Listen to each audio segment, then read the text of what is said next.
E aí, rapaziada, tudo certo? Como é que vocês estão? Falar um pouco de Corinthians aí, né? Falar finalmente da vitória do Corinthians, olha que coisa. Primeira vitória aí nos últimos 5 jogos a gente vinha sem ganhar, né?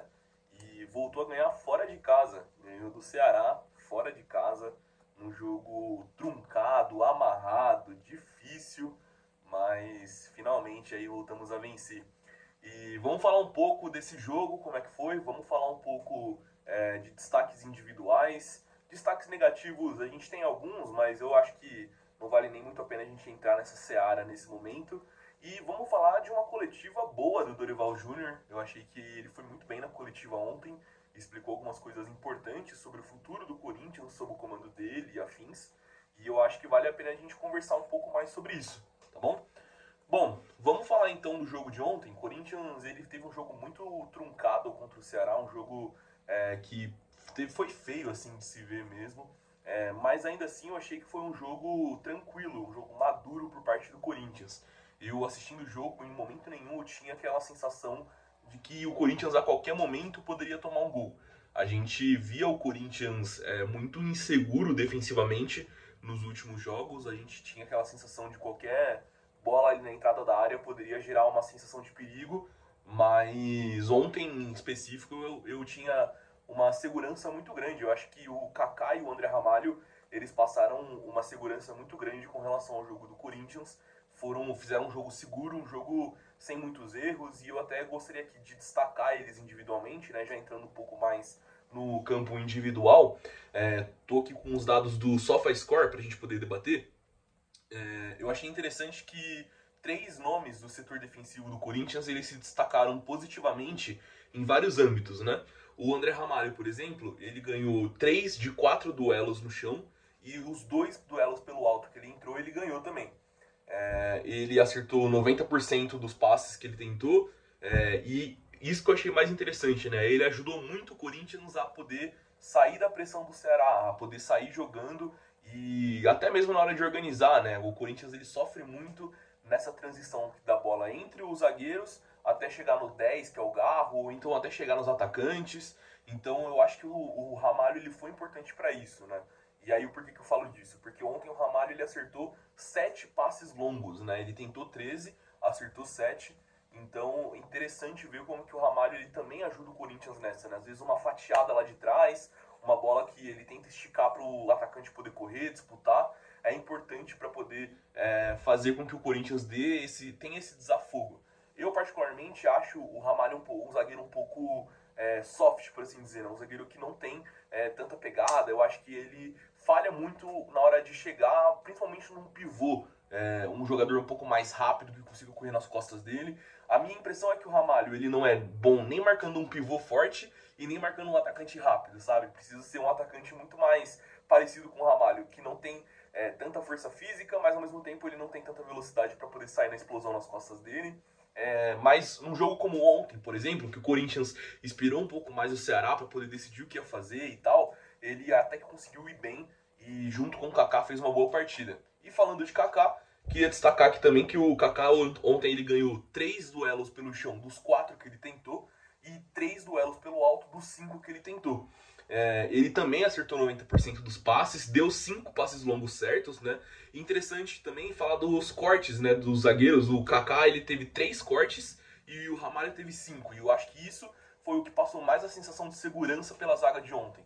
Os dois zagueiros eles estavam cortando toda a bola que vinha ali, seja a bola cruzada, seja a bola pingando ali na frente da área. Eles estavam sem medo de afastar essa bola mesmo e conseguiram fazer uma partida muito boa, muito boa. Fazia um bom tempo que eu não vi uma partida boa da zaga do Corinthians, principalmente depois do jogo contra o Bragantino, né? Que a gente teve erros individuais terríveis dos dois zagueiros.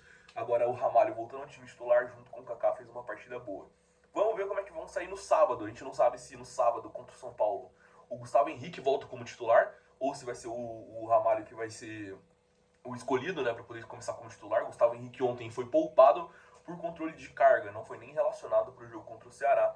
Imagino que ele esteja ali ainda sentindo um pouco dos problemas físicos que teve nessa temporada, que foram muitos, né? O Gustavo Henrique com bastante problemas físicos essa temporada.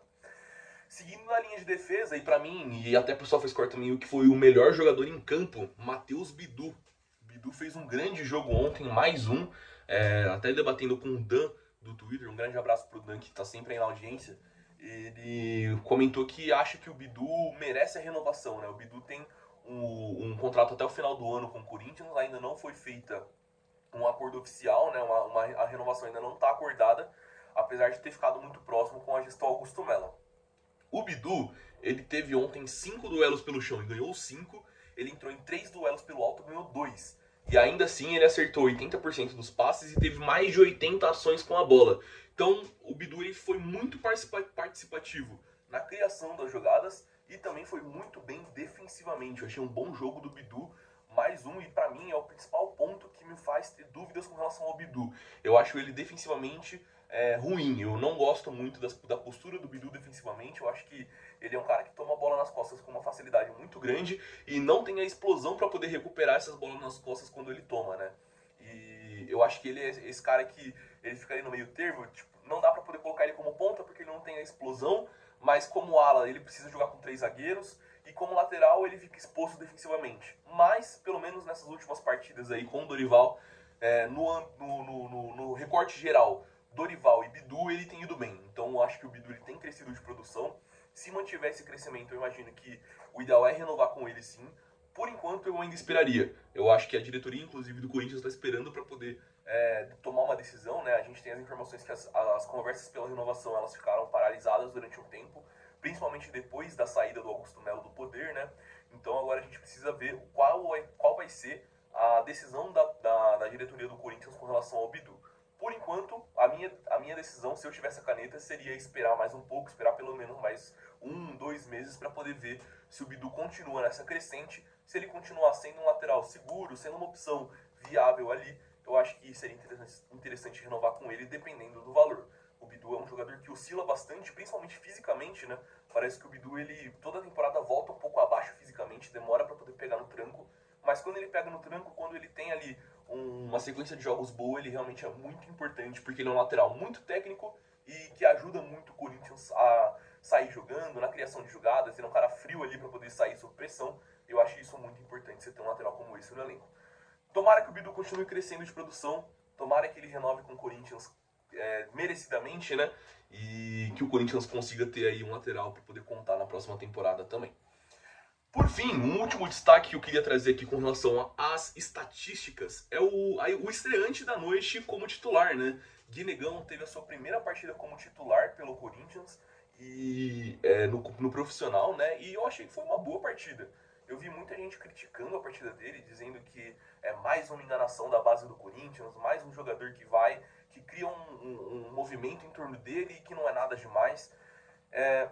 Eu acho um exagero muito grande. Eu, particularmente, não vejo o Guinegão sendo aquele cara que vai ser vendido por 40 milhões de euros, vai estourar na Europa e vai ser bola de ouro, sabe? Eu acho muito difícil que o Guinegão tenha um teto alto, assim como algumas pessoas pintam, mas definitivamente ele é um atacante útil, cara. Ontem ele se mostrou, ele já tinha entrado bem nos últimos jogos, né? Se eu não me engano, ele entrou contra o Grêmio, eu não sei se foi contra o Grêmio que ele entrou antes da parada, e jogou contra o Bragantino.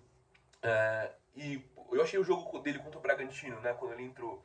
Ele entrou fora de posição e mesmo assim correu bastante, ajudou na pressão, ajudou na recomposição, mas estava ali deslocado na ponta direita. E no último vídeo eu critiquei o Dorival por conta disso.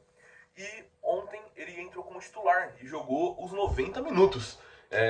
O Guinegão tem 18 anos, né? Ele é de 2007 e jogou os 90 minutos ontem. Ele correu muito, ele disputou muito, brigou. Ele não teve medo de entrar nas disputas com os defensores do Ceará. Perdeu algumas, ganhou outras e eu acho que ele foi importante ali para poder fazer justamente esse papel de recomposição, né? Para poder fazer essa pressão, para ajudar o Corinthians que sofre muito com essa transição defensiva e ainda assim ele ajudou na criação das jogadas, né? A gente lembra de pelo menos 3, 4 passes certos do Guinegão que colocaram os atacantes em boas posições, né? O Thales principalmente. Teve um que o Thales saiu impedido, teve um outro que o Thales pegou a bola e não conseguiu driblar para cima do zagueiro. Mas eu acho que ele é um atacante útil. É aquela coisa, né? Para um time que tem o Hector e o Romero como as principais opções de reserva do Yuri, eu acho que o Guinegão ele tem que estar nesse bolo sim. Não acho que ele vai ser aquele cara para poder tomar a posição do Yuri, ser titular e ser vendido por milhões e milhões e milhões de euros, mas eu acho que ele é um jogador importante que precisa ser lapidado sim, é uma boa peça para poder compor o elenco, tem só 18 anos recém-completos, né? Então eu acho que a gente tem que sim contar com o Guinegão para a composição de elenco do Corinthians, que é um elenco muito frágil, é um elenco curto, um elenco que não tem tanta qualidade quanto a gente esperava que tivesse. E o Guinegão ele pode ser uma saída caseira para o Dorival, que pediu reforços, a gente já vai falar sobre isso. Estatísticas do Guinegão. Ele teve 6 duelos pelo chão, ganhou 2, teve 5 pelo alto, ganhou 1. Os números eles mostram uma visão um pouco diferente do que o campo mostra, né? Mas ainda assim a gente pode ver, vou colocar aqui na tela, um mapa de calor dele muito movimentado. O mapa de calor do Guinegão, ele basicamente está em todo lugar do campo e a impressão que eu tive ontem era essa. Eu olhava para a TV, via o Guinegão, ele disputando bola pela direita, aí voltava, a hora que eu olhava para a TV de novo, via o Guinegão disputando bola pela esquerda, disputando bola pelo meio, disputando bola pelo alto, correndo, marcando. A impressão muito boa que o Guinegão passou.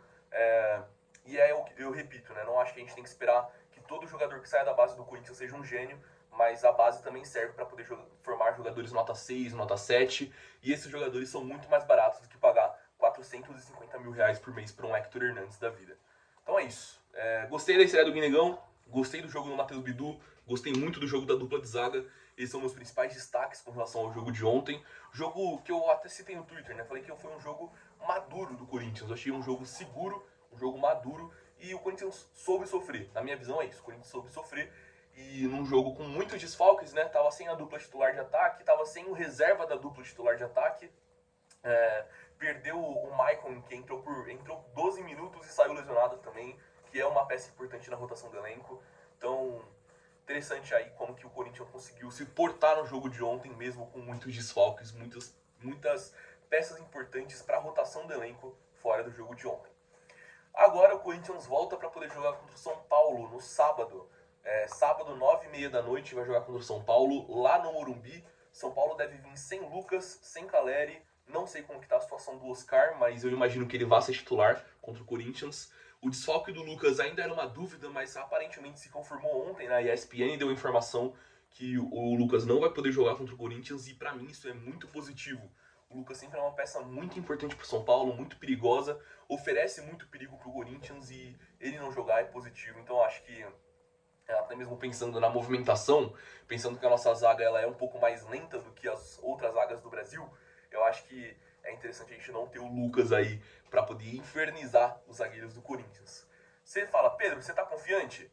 Olha, eu acho que sem Lucas, com o Corinthians ganhando, o São Paulo com a moral lá embaixo, eu acho que pelo menos um empate dá para poder buscar. A vitória eu acho que seria aquela virada de chave para o Corinthians voltar a fazer uma boa temporada, para o Corinthians voltar a engrenar, e a partir daí já pega o São Paulo, ganha. Se ganhar contra o São Paulo, chega grande contra o Cruzeiro. E aí, se ganhar do Cruzeiro, 3 vitórias seguidas, chega grande contra o Botafogo. E se ganhar do Botafogo, chega muito grande contra o Palmeiras. Então é aquela coisa, né? Tudo depende do jogo de sábado. Se o Corinthians ganhar contra o São Paulo, eu acho que o ânimo da torcida muda, eu acho que o ambiente muda, eu acho que tudo aquilo que a gente está falando de um ano difícil pode mudar, e aí a gente pode ter aí uma expectativa ainda maior para o restante da temporada do Corinthians. Sobre o jogo de ontem e o jogo de sábado, era isso. O que eu queria falar agora sobre a coletiva do Dorival, eu queria separar uma sessão do vídeo justamente para poder falar sobre isso, né? O Dorival deu a coletiva ontem, para mim foi a melhor coletiva do Dorival pós-partidas do Corinthians. Eu acho que ele esclareceu muita coisa, teve uma análise muito sensata de como que foi o jogo de ontem e trouxe pontos importantes, inclusive, sobre a composição do elenco. A primeira aspa que eu queria destacar é justamente sobre a composição do elenco, porque ele já vem falando que precisa de reforços há um tempo. Só que ontem ele esclareceu, ele botou tudo na mesa, inclusive falando de promessas do Fabinho quando contratou ele. Vou abrir aspas aqui para o Dorival, fala assim, ó. A pergunta foi sobre os garotos da base e a importância deles para o elenco do Corinthians, que é curto, né?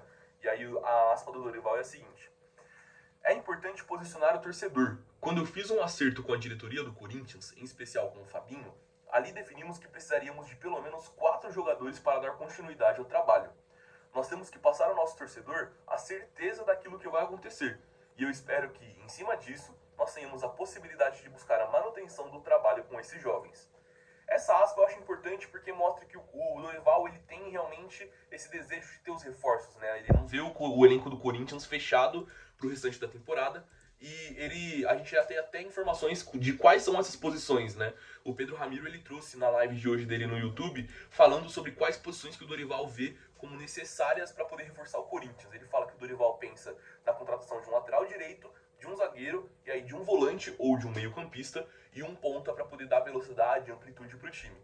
Eu acho que o Dorival está correto na análise dele. Eu acho que talvez até 2 pontas seria mais importante do que contratar um lateral direito, né? Tudo bem que a gente vê o Mateuzinho sendo suspenso e em baixa também, e não tem um reserva para ele de imediato, né? Para o sábado contra o São Paulo. Eu acho que o lateral direito ele faz sentido, mas eu acho que é mais urgente a contratação de 2 pontas do que de um ponta em lateral direito.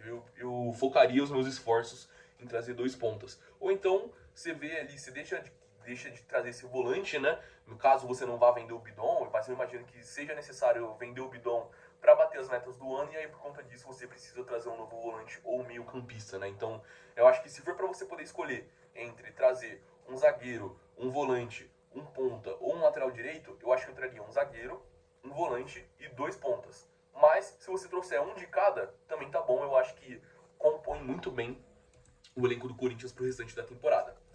E falando mais algumas aspas do Dorival, né? Ele comentou e eu achei muito interessante essa análise dele sobre o jogo, e por isso que eu queria trazer aqui também. Foi perguntado para ele o que ele tinha achado da vitória de ontem, o que ele achava de importante essa vitória de ontem. Ele falou assim: foi uma vitória importante. Acredito que nos jogos anteriores nós também tivemos momentos importantes que poderiam ter tido um resultado parecido com o de jogo de hoje.